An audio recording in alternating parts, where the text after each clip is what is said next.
Iraq also has refused to permit any U-2 reconnaissance flights that would give the inspectors a better sense of what's being moved before, during, and after inspections.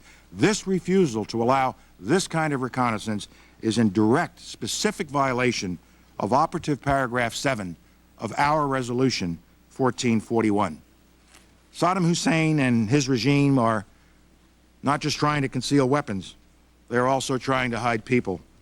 You know the basic facts. Iraq has not complied with its obligation to allow immediate, unimpeded, unrestricted, and private access to all officials and other persons as required by Resolution 1441.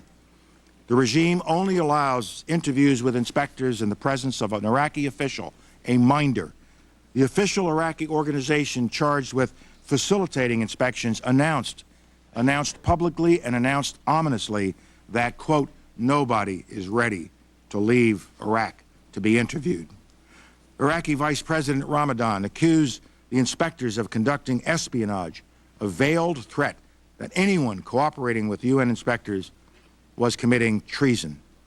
Iraq did not meet its obligations under 1441 to provide a comprehensive list of scientists associated with its weapons of mass destruction programs. Iraq's list was out of date and contained only about 500 names, despite the fact that UNSCOM had earlier put together a list of about 3,500 names. Let me just tell you what a number of human sources have told us. Saddam Hussein has directly participated in the effort to prevent interviews. In early December, Saddam Hussein had all Iraqi scientists warned of the serious consequences that they and their families would face if they revealed any sensitive information to the inspectors. They were forced to sign documents acknowledging that divulging information is punishable by death. Saddam Hussein also said that scientists should be told not to agree to leave Iraq. Anyone who agreed to be interviewed outside Iraq would be treated as a spy. This violates 1441. In mid-November, just before the inspectors returned, Iraqi experts were ordered to report to the headquarters of the Special Security Organization to receive counterintelligence training. The training focused on evasion methods, interrogation resistance techniques, and how to mislead inspectors. Ladies and gentlemen, these are not assertions. These are facts corroborated by many sources, some of them sources of the intelligence services of other countries. For example, in mid-December, weapons experts at one facility were replaced by Iraqi intelligence agents who were to deceive inspectors about the work that was being done there. On orders from Saddam Hussein, Iraqi officials issued a false death certificate for one scientist, and he was sent into hiding. In the middle of January, experts at one facility that was related to weapons of mass destruction, those experts had been ordered to stay home from work to avoid the inspectors. Workers from other Iraqi military facilities not engaged in illicit weapons projects were to replace the workers who'd been sent home. A dozen experts have been placed under house arrest, not in their own houses, but as a group at one of Saddam Hussein's guest houses. It goes on and on and on. As the examples I have just presented show, the information and intelligence we have gathered point to an active and systematic effort on the part of the Iraqi regime to keep key materials and people from the inspectors in direct violation of Resolution 1441. The pattern is not just one of reluctant cooperation, nor is it merely a lack of cooperation. What we see is a deliberate campaign to prevent any meaningful inspection work.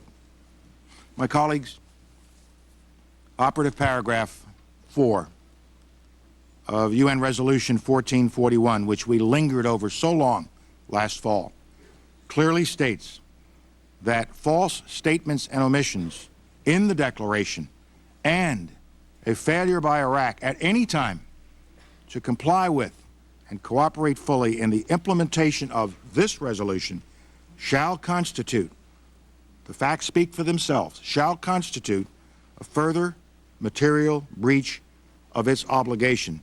We wrote it this way to give Iraq an early test to give Iraq an early test? Would they give an honest declaration, and would they early on indicate a willingness to cooperate with the inspectors? It was designed to be an early test. They failed that test. By this standard, the standard of this operative paragraph, I believe that Iraq is now in further material breach of its obligations. I believe this conclusion is irrefutable and undeniable. Iraq has now placed itself in danger of the serious consequences called for in UN Resolution 1441. And this body places itself in danger of irrelevance if it allows Iraq to continue to defy its will without responding effectively and immediately. The issue before us is not how much time we are willing to give the inspectors to be frustrated by Iraqi obstruction, but how much longer are we willing to put up with Iraq's noncompliance before we, as a council, we, as the United Nations, say, enough, enough. The gravity of this moment is matched by the gravity of the threat that Iraq's weapons of mass destruction pose to the world. Let me now turn to those deadly weapons programs and describe why they are real and present dangers to the region and to the world. First, biological weapons. We have talked frequently here about biological weapons. By way of introduction and history, I think there are just three quick points I need to make. First, you will recall that it took UNSCOM 4 long and frustrating years to pry an admission out of Iraq that it had biological weapons. Second, when Iraq finally admitted having these weapons in 1995, the quantities were vast. Less than a teaspoon of dry anthrax, a little bit about this amount. This is just about the amount of a teaspoon. Less than a teaspoonful of dry anthrax in an envelope shut down the United States Senate in the fall of 2001.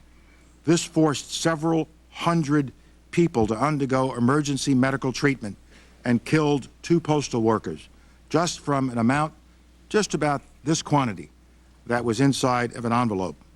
Iraq declared 8,500 liters of anthrax, but UNSCOM estimates that Saddam Hussein could have produced 25,000 liters. If concentrated into this dry form, this amount would be enough to fill tens upon tens of thousands of teaspoons. And Saddam Hussein has not verifiably accounted for even 1 teaspoonful of this deadly material. And that is my third point, and it is key. The Iraqis have never accounted for all of the biological weapons they admitted they had, and we know they had. They have never accounted for all the organic material used to make them, and they have not accounted for many of the weapons filled with these agents, such as their R-400 bombs. This is evidence, not conjecture. This is true. This is all well documented. Dr. Blix told this council that Iraq has provided little evidence to verify anthrax production and no convincing evidence of its destruction. It should come as no shock, then, that since Saddam Hussein forced out the last inspectors in 1998, we have amassed much intelligence indicating that Iraq is continuing to make these weapons. One of the most worrisome things that emerges from the thick intelligence file we have on Iraq's biological weapons, biological agents. Let me take you inside that intelligence file and share with you what we know from eyewitness accounts. We have first-hand descriptions of biological weapons factories on wheels and on rails. The trucks and train cars are easily moved and are designed to evade detection by inspectors. In a matter of months, they can produce a quantity of biological poison equal to the entire amount that Iraq claimed to have produced in the years prior to the Gulf War. Although Iraq's mobile production program began in the mid-1990s, UN inspectors at the time only had vague hints of such programs. Confirmation came later, in the year 2000. The source was an eyewitness, an Iraqi chemical engineer who supervised one of these facilities.